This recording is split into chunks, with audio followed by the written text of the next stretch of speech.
Setelah membantai para kroco, Suho segera bersiap naik ke atas ring. Live stream juga sudah dimulai oleh Woo-Young dan pertarungan pun dimulai.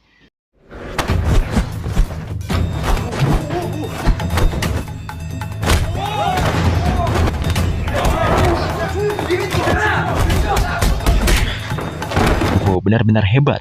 Ia berhasil membuat Woo-Young sedikit kewalahan. Namun Tae-Hoon yang tahu bahwa Woo-Young bisa kalah, menarik kaki Suho sehingga tendangan Woo-Young tepat terkena rahang Suho hingga ia terkapar. Bum-sok yang melihat Suho sudah terkapar naik ke atas ring. Ia pun langsung melampiaskan semua dendam dan emosinya pada Suho. Begitu juga dengan Jung-chan dan Tae-Hoon.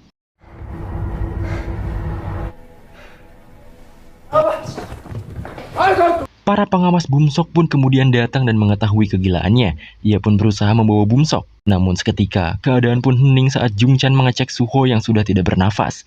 Mereka pun panik. Sebagian anak kabur. Lalu Jung-chan dan Tae-Hoon dicegal oleh pengawal Bum-sok untuk tidak lari. Jika Tae-Hoon dan Jung-chan tidak kabur, semua masalah akan beres. Dan ia akan mengurusnya hingga aman. Bum-sok membalikkan badannya. Ia pun melihat keadaan Suho yang terkapar olehnya. Ia merasa bersalah. Ia seakan tak percaya pada apa yang telah ia lakukan. Di sisi lain, Si-eun dan Yong-yi yang mencari Suho ke penjuru tempat sama sekali tak dapat menemuinya.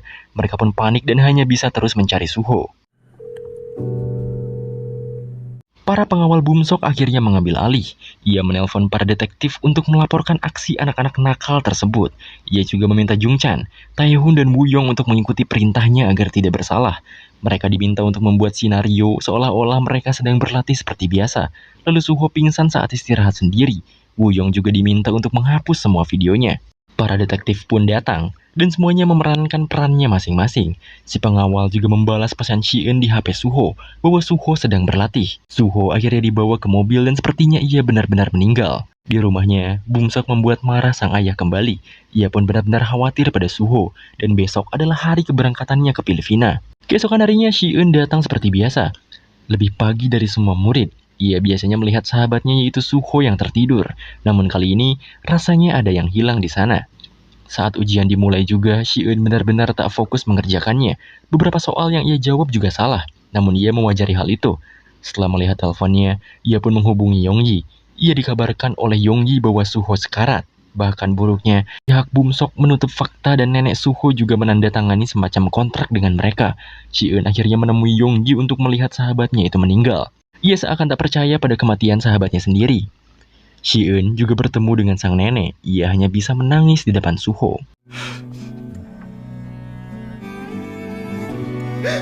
Setelah mengeluarkan banyak air mata, Si-eun pun pergi dari ruangan Suho dan sepertinya ia memiliki rencana sendiri di dalam hatinya.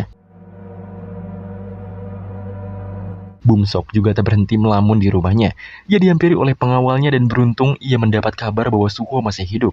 Ia juga dimintai untuk mengucapkan perpisahan ke sekolah sebelum pergi menuju Filipina. Keesokan harinya, Si-eun pun pergi menuju sekolah yang belum pernah ia kunjungi sebelumnya.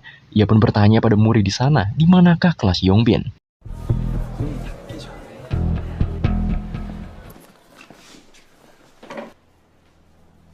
Yongbin memasuki kelasnya. Ia nampak keheranan karena semua teman sekelasnya melihat ke arah dirinya. Dan tiba-tiba, Si-eun menghajar Yongbin dengan brutal.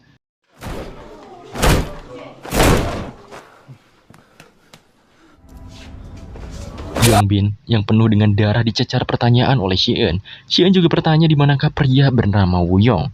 Setelah Yongbin menjawab, Si-eun pun menghajar habis Yongbin. Setelah mendapatkan video bukti dari Yongbin dan melihatnya, Si-eun pun benar-benar akan membalaskan dendam teman-temannya itu.